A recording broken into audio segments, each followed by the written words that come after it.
Have you ever had a moment that completely changed the trajectory of your life? For me, it was a random Tuesday afternoon at the park with my daughter when my boss, yes, my actual boss, came sprinting toward me and landed directly on my lap. But what happened next? That's where things get complicated. I never expected to be raising my 6-year-old daughter alone. I never expected to be working under the most intimidating CEO in the publishing industry. And I certainly never expected that both of these realities would collide in a way that would leave me questioning everything I thought I knew about love, trust, and second chances. The truth is, by the time Olivia Montgomery sat on my lap that day, I was already falling for her, something I'd sworn I'd never do again after my wife walked out. But when I felt her trembling against me, heard the fear in her voice, and saw the man stalking toward us through the park, I realized there was much more to my Ice Queen boss than met the eye. What I didn't know then was that protecting her that day would put both of us in danger that went far beyond an angry ex-boyfriend. "Daddy, higher!" Emma squealed, her little legs pumping as I pushed her on the swing. "Any higher and you'll touch the clouds, pumpkin," I laughed, giving another gentle push.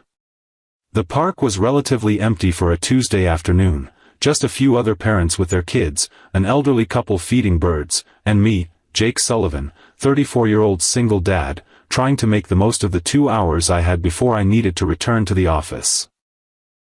Being senior editor at Pinnacle Publishing meant I could occasionally slip away during lunch breaks to see Emma, especially on days when Mrs. Hernandez, our neighbor who watched her after school, had doctor's appointments. These stolen moments were precious. My daughter growing before my eyes, her mother missing all of it by choice. I checked my watch. 20 more minutes before we needed to head back. 20 minutes before I returned to the scrutiny of Olivia Montgomery, CEO and publishing powerhouse who'd taken over Pinnacle last year and proceeded to turn everything upside down with her exacting standards and seemingly impossible expectations. "Daddy, who's that lady running?" Emma asked, her swing slowing. I turned to look where she was pointing and felt my heart skip. Speak of the devil.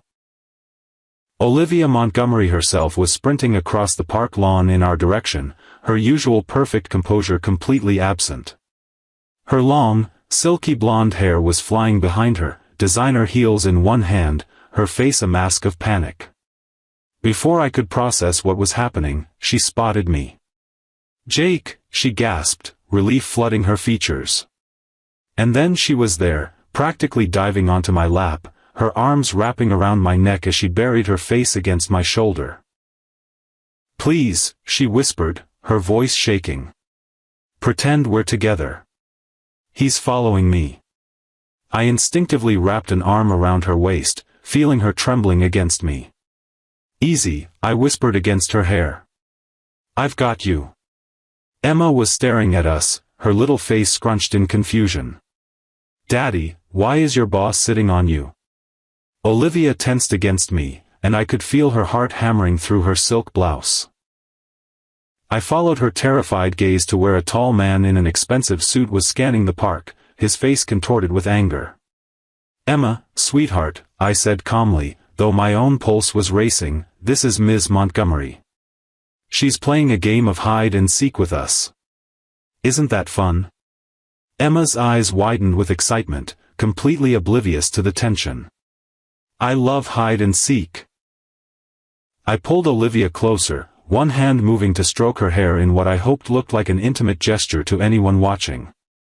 "Who is he?" I murmured against her ear. "Ex-boyfriend," she whispered back. "Richard. He doesn't take rejection well." The man, Richard, spotted us then, his eyes narrowing as he took in the scene, Olivia curled on my lap, my daughter swinging beside us, the picture of a happy family. He hesitated, uncertainty crossing his features. I made a split-second decision, leaning forward to press a gentle kiss to Olivia's temple. "Laugh," I whispered. "Like I just said something funny." She did, a melodic sound that seemed to transform her entire being. I'd never heard Olivia Montgomery laugh before. In the office, she was all business, sharp suits, sharper tongue, and an icy demeanor that had earned her the nickname, Snow Queen, among the staff. Richard watched for another long moment before turning away, his shoulders rigid with frustration. "He's leaving," I murmured, but kept my arm firmly around her waist. "Give it a few minutes to be sure." Olivia nodded against my shoulder, her breathing gradually slowing. I became acutely aware of her weight on my lap, the subtle scent of her perfume, the silkiness of her hair against my jaw. This was my boss. The woman who had criticized my latest acquisition just yesterday, who had the entire office walking on eggshells, vulnerable and clinging to me like I was her lifeline. "Ms. Montgomery, do you want to push me on the swing?" Emma asked, completely unaware of the tension surrounding us. Olivia lifted her head, her blue eyes meeting mine briefly before she turned to my daughter with a smile that transformed her face. "I'd love to, Emma. And you can call me Olivia." As she slid off my lap and moved to push my daughter, I couldn't help but stare. Who was this woman, and what had she done with my intimidating boss? What I didn't realize then was that this chance encounter would entangle our lives in ways I could never have imagined, and that the man walking away wasn't simply giving up. He was plotting something far more dangerous than a confrontation in a park. "You didn't have to walk us home," Olivia said as we approached her brownstone in the upscale part of the city, far from my modest apartment. After the park incident, I'd insisted on escorting her home, unwilling to leave her alone when she was clearly shaken. Emma skipped ahead of us, fascinated by the elegant neighborhood and chattering about the pretty houses. "I think I did," I replied, scanning the street for any sign of Richard. That guy didn't look like the type to give up easily. She hugged her arms around herself, vulnerability showing through the cracks in her usually flawless composure. "I'm sorry for involving you in my mess. This isn't exactly professional." I laughed. "Well, sitting on your employee's lap probably crossed the professional line already." A flush colored her cheeks. "God, I can't believe I did that. I just panicked. I saw you there, and you were familiar, and I looked like good boyfriend material?" I teased. The smile that curved her lips made something twist in my chest. "You looked safe," she said softly. We reached her front steps, and Emma ran back to us. "Your house is like a castle, Ms. Olivia." Olivia knelt to Emma's level, something I'd never imagined the formidable CEO doing. "Thank you, Emma. Would you and your dad like to come in for some hot chocolate? It's the least I can do after interrupting your park time." Emma looked up at me with pleading eyes. "Can we, Daddy? Please?" I hesitated. This was strange territory, my boss inviting us into her home, the same boss who just hours ago had been criticizing my work performance. But the woman before me now, with her guard down and genuine warmth in her eyes as she spoke to my daughter, seemed like a completely different person. "Sure," I found myself saying. "Hot chocolate sounds great." Inside, Olivia's home was both elegant and surprisingly comfortable. Modern art on the walls but also plush couches and bookshelves overflowing with well-worn novels. As she moved to the kitchen to prepare our drinks, I noticed a framed photo on a side table, a younger Olivia with an older woman who had the same striking blue eyes. "My mother," she said, noticing my gaze as she returned with mugs. "She passed away 3 years ago." "I'm sorry," I said, accepting the steaming mug. "Were you close?" Something flickered in her eyes, pain, quickly masked. "She was everything to me. After my father left when I was 4, it was just us against the world." The parallel to my own situation with Emma wasn't lost on me. "Single mom, huh? That couldn't have been easy." "It wasn't," she said, watching as Emma explored the bookshelves with careful fingers. "But she was incredible. Built her own business from nothing, made sure I never felt like I was missing out." She paused, a shadow crossing her face. "That's why I can't, with Richard. He reminded me too much of my father." Charming on the surface, but controlling underneath. I nodded, understanding dawning. How long were you together? 8 months. Too long. She sipped her chocolate. He seemed perfect at first, successful, attentive. By the time I realized how possessive he was, how he was trying to isolate me from friends, dictate my career moves, I was already in deep. But you got out, I pointed out. Her eyes met mine. Last week. He didn't take it well. Emma came bounding over, chocolate mustache adorning her upper lip. Ms. Olivia has Harry Potter books, Daddy. All of them. Olivia smiled, reaching out to wipe the chocolate from Emma's face with a napkin. The gesture was so maternal, so natural, it caught me off guard. Harry Potter was my favorite growing up, she told Emma. I used to pretend I was Hermione. Me too. Emma gasped, eyes wide with delight.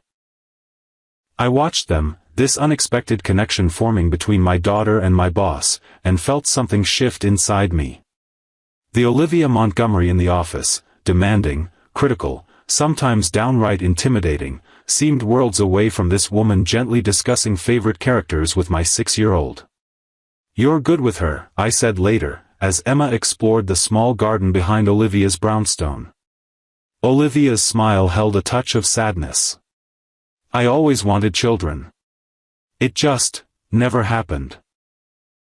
The vulnerability in her admission struck me. How many layers were there to this woman I thought I knew? As we prepared to leave, Olivia knelt to Emma's level again. Thank you for sharing your daddy with me today when I needed help, she said seriously. You're very lucky to have him. Emma nodded solemnly. He's the best daddy. Mommy didn't think so, but she was wrong. I winced at my daughter's blunt assessment, but Olivia just squeezed her hand. Well, I think your daddy is pretty special too. Her eyes lifted to meet mine, and something electric passed between us, a recognition, perhaps, of shared wounds and unexpected connection. What I didn't know then was that our moment of peace was temporary.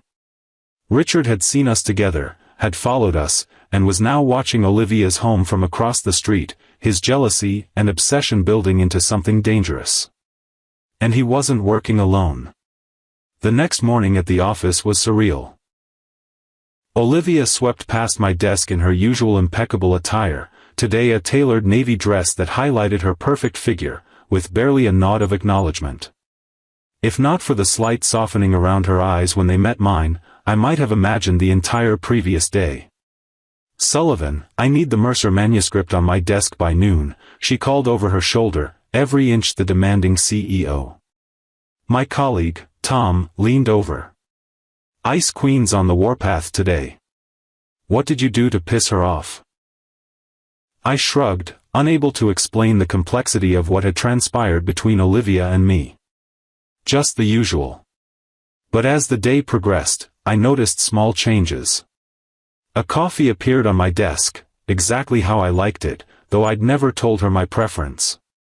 The criticism of my latest acquisition was delivered with constructive suggestions rather than her usual cutting remarks. And twice, I caught her watching me from her office, her expression thoughtful.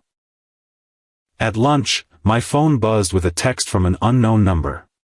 Thank you again for yesterday. I've been thinking about Emma all morning.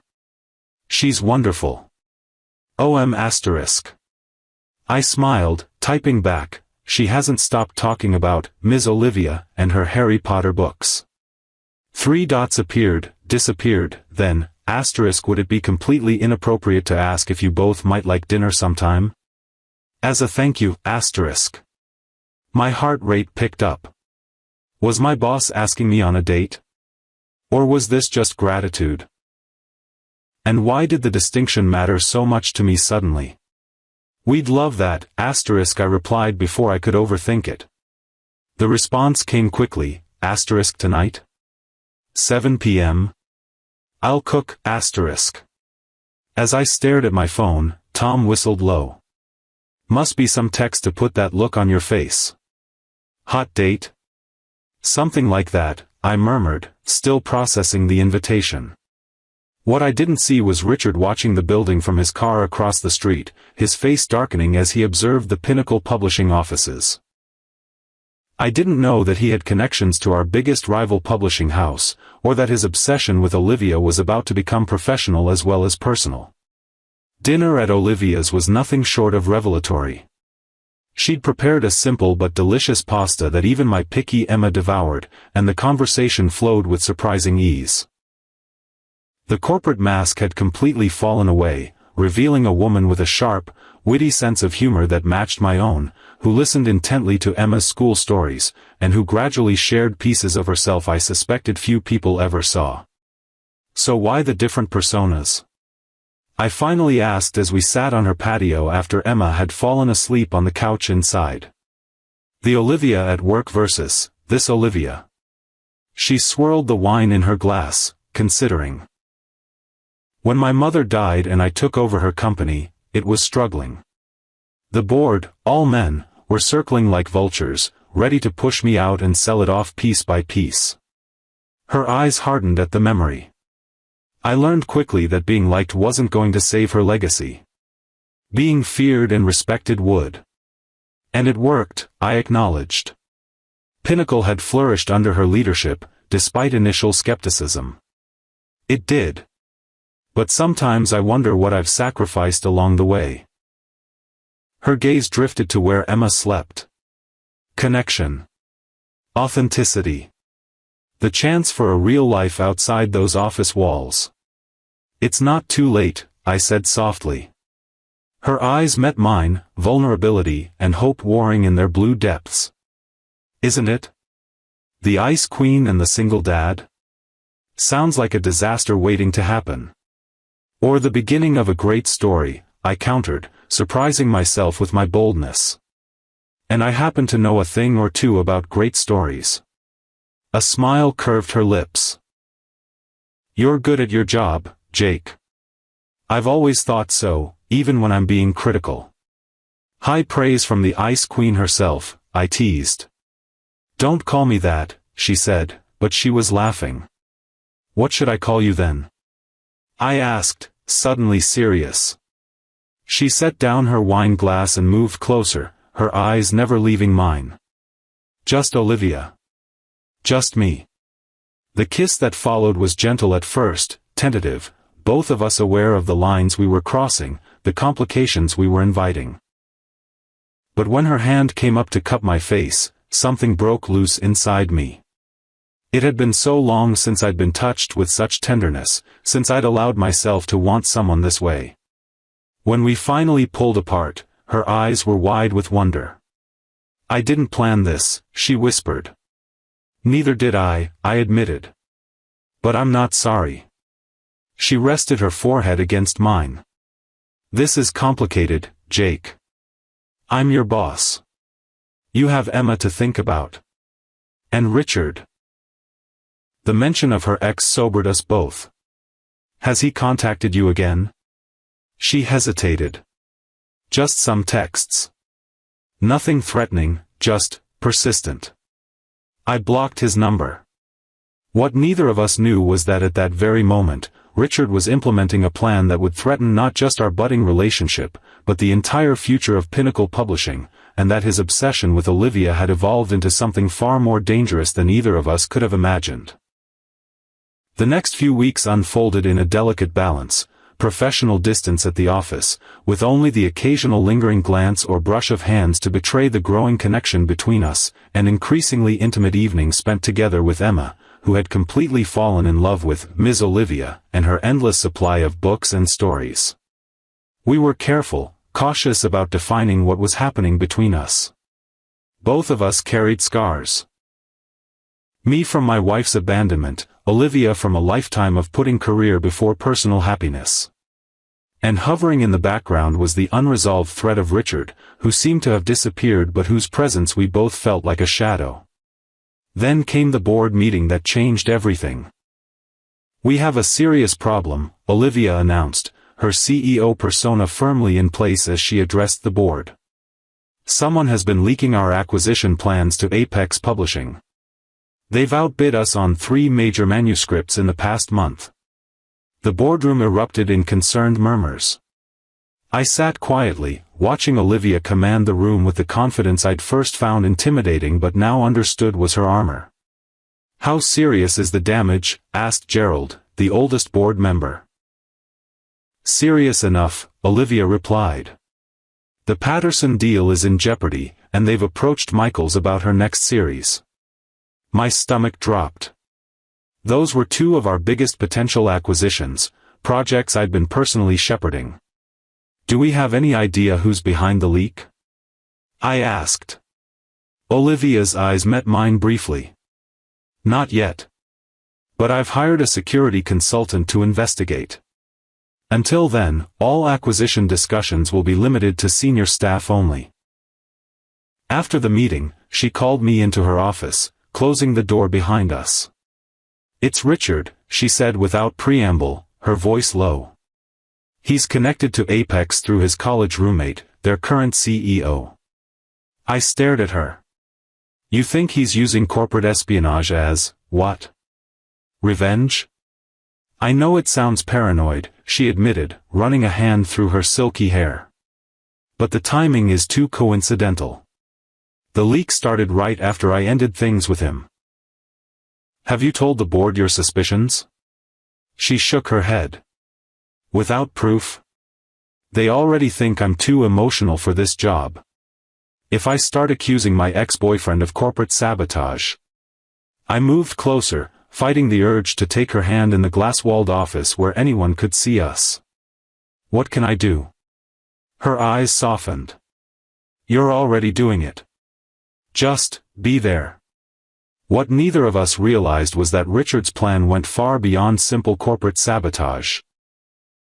He wasn't just trying to hurt Olivia's company, he was systematically working to dismantle her entire life, piece by piece. "Daddy, why is that man taking pictures of our house?" Emma asked one morning as we were leaving for school.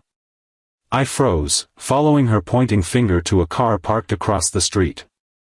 The driver quickly pulled away when he realized he'd been spotted. That evening, I told Olivia about the incident. Her face paled. "Jake, I'm so sorry. I never meant to bring this into your life, into Emma's life." "Hey," I said firmly, taking her hands in mine. "This isn't your fault. Richard is the one crossing lines here." She looked down at our intertwined fingers. "Maybe we should cool things off for a while.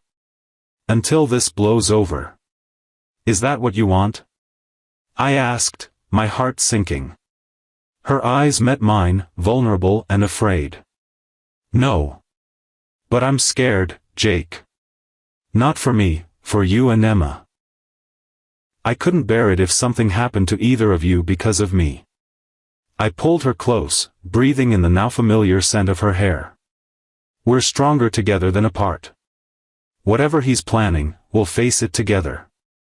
That night, as Emma slept and Olivia lay curled against my side, I made a silent promise to protect them both, no matter what came next.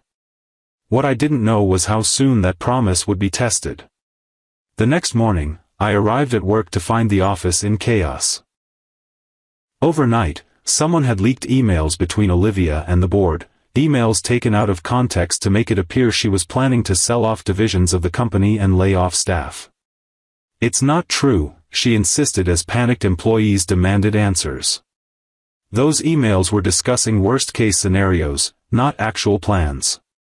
But the damage was done. Trust was shattered, and rumors spread like wildfire. By lunchtime, 3 senior editors had resigned, and authors were calling in panic about their contracts. I found Olivia in her office, staring out the window, her usual perfect posture now defeated. "It was Richard," she said without turning. "He must have hacked my email somehow." I closed the door behind me. "We need to go to the police." She shook her head. "With what evidence? And even if we could prove it was him, the damage is already done." She finally turned to face me, her eyes red-rimmed but dry.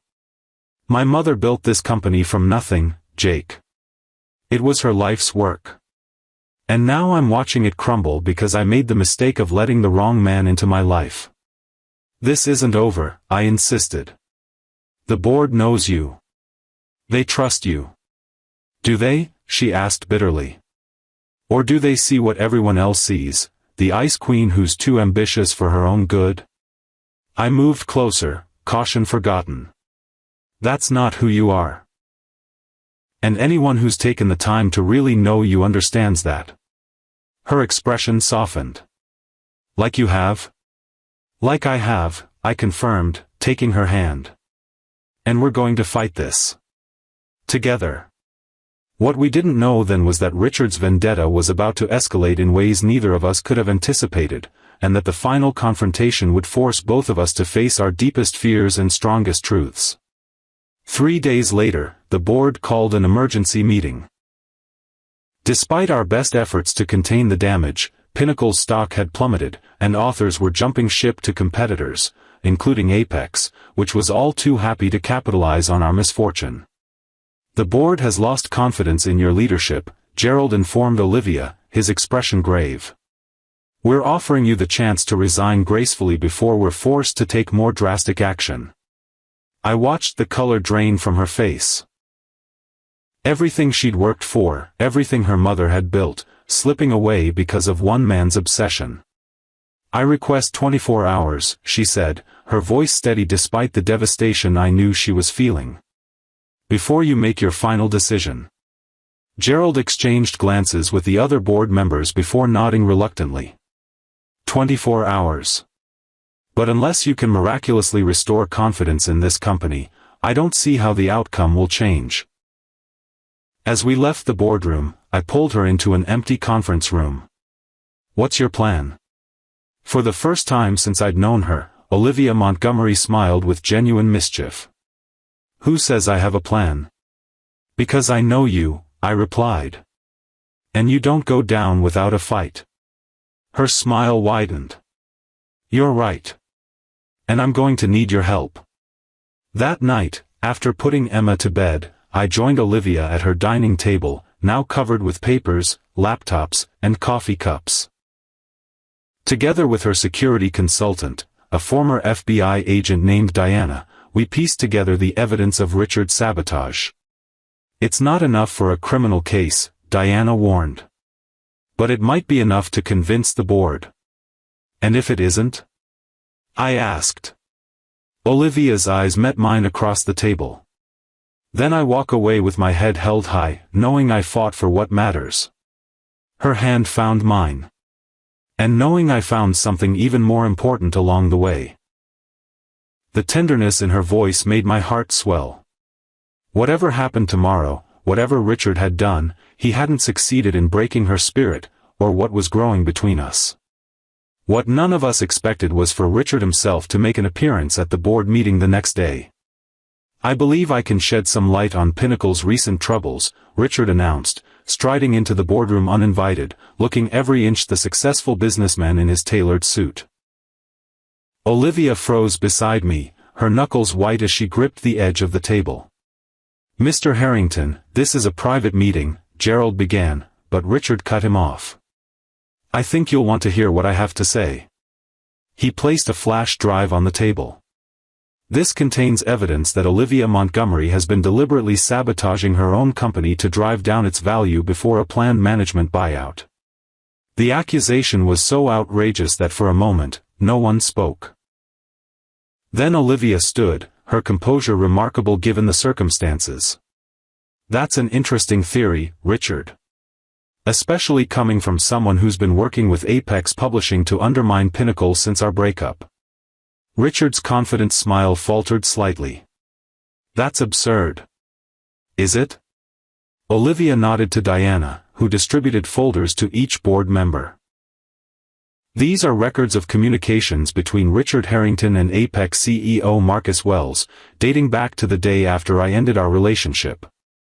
They detail exactly which Pinnacle projects to target and when. The board members began flipping through the documents, murmuring among themselves. Richard's face darkened. This is a desperate attempt to shift blame for your own failures. Perhaps, Olivia conceded. Or perhaps it's the truth. She turned to the board. I've made mistakes. I should have recognized Richard's obsessive behavior sooner. I should have been more transparent with all of you about the threats Pinnacle was facing. But I have never, not once, betrayed this company or my mother's legacy. Her voice broke slightly on the last words, and without thinking, I reached for her hand under the table. She squeezed back, drawing strength. Richard's eyes narrowed at the gesture. So this is why you left me? For one of your employees? He laughed bitterly. How professional, Olivia. My personal life is not the issue here, she replied evenly. Your corporate espionage is. You have no proof. Actually, Diana interjected, we do. She nodded to the security guard at the door, who stepped aside to reveal a nervous-looking young man. This is Kevin Morris, IT specialist at Apex. He's agreed to testify about the instructions he received to hack Ms. Montgomery's email accounts. Richard's face contorted with rage. You bitch, he spat at Olivia. You think you've won? You think anyone will want you after this? You're nothing without me, nothing. As security moved to escort the now shouting Richard from the room, I felt Olivia trembling beside me. But when I looked at her face, I saw not fear but relief, the relief of finally being free from his shadow. The board meeting continued for hours after Richard's dramatic exit. Questions were asked, explanations given, apologies made on both sides. By the end, though Pinnacle still faced significant challenges, Olivia's position was secure, and the company had a fighting chance to rebuild. As we finally left the building that evening, exhausted but victorious, Olivia stopped on the steps, looking up at the night sky. My mother used to say that the true measure of success isn't avoiding falls, but how gracefully you rise afterward, she said softly. I took her hand, drawing her close. You rose pretty damn gracefully today. She laughed, the sound light and free in a way I'd never heard before. We did. Together. Together, I agreed, and kissed her under the stars, no longer caring who might see. 6 months later, Pinnacle Publishing had not only recovered but was thriving under Olivia's leadership, now tempered with a new openness and collaborative spirit that had transformed the company culture. The Ice Queen nickname was long forgotten, replaced by genuine respect and admiration. As for us, we'd taken things slowly, mindful of Emma's feelings and the complexities of our professional relationship. But some things are simply meant to be. Daddy, is Olivia going to live with us forever now? Emma asked one evening as the three of us built a pillow fort in my living room. Olivia and I exchanged glances, a silent conversation passing between us. Would you like that, pumpkin? I asked carefully. Emma nodded enthusiastically. Yes. She makes the best pancakes, and she does all the Harry Potter voices right, and she makes you smile all the time. She makes me smile too, Olivia said, reaching out to tuck a strand of hair behind Emma's ear. You both do. Later that night, with Emma asleep and the two of us curled together on the couch, I finally asked the question that had been on my mind for weeks. Move in with us, I said simply. Not because it's practical or convenient, but because I love you. Because Emma loves you. Because we're better together than apart. Olivia's eyes shimmered with tears. Are you sure? Your life was complicated enough before I came along with all my baggage. My life was half-lived before you sat on my lap in that park, I corrected her. And I wouldn't trade a single moment of complication if it meant not having you in our lives. She laughed through her tears. When did you become such a romantic? I'm an editor, I reminded her. I know a good story when I'm living it. Her answer was a kiss that held all the promise of our future, complicated, challenging, but infinitely worth it. Life doesn't always give us what we expect. Sometimes it gives us what we need in the most unexpected packages. A chance encounter in a park. A boss on your lap. A whispered, easy, I've got you, that becomes a promise kept through the hardest of times. For Olivia, Emma, and me, our story didn't end with happily ever after. It began there. With the understanding that love isn't about perfect people finding each other, but imperfect people choosing each other, day after day, through all of life's complications. And if you're wondering if the Ice Queen and the single dad could really make it work? Well, 2 years later, as I watch my wife reading bedtime stories to our daughter, her hand resting protectively on her growing belly where our son is kicking impatiently, I can tell you that some risks are worth taking. Some complications are worth embracing. And some loves are worth fighting for, no matter how unlikely they might seem at first glance. If you enjoyed this story of unexpected love and second chances, please like this video and subscribe to our channel for more heartwarming content that reminds us all that life's most beautiful chapters often begin with its most challenging moments. And we'd love to know, where in the world are you watching from? Share your country in the comments below, and let us know if you've ever had an unexpected encounter that changed your life forever.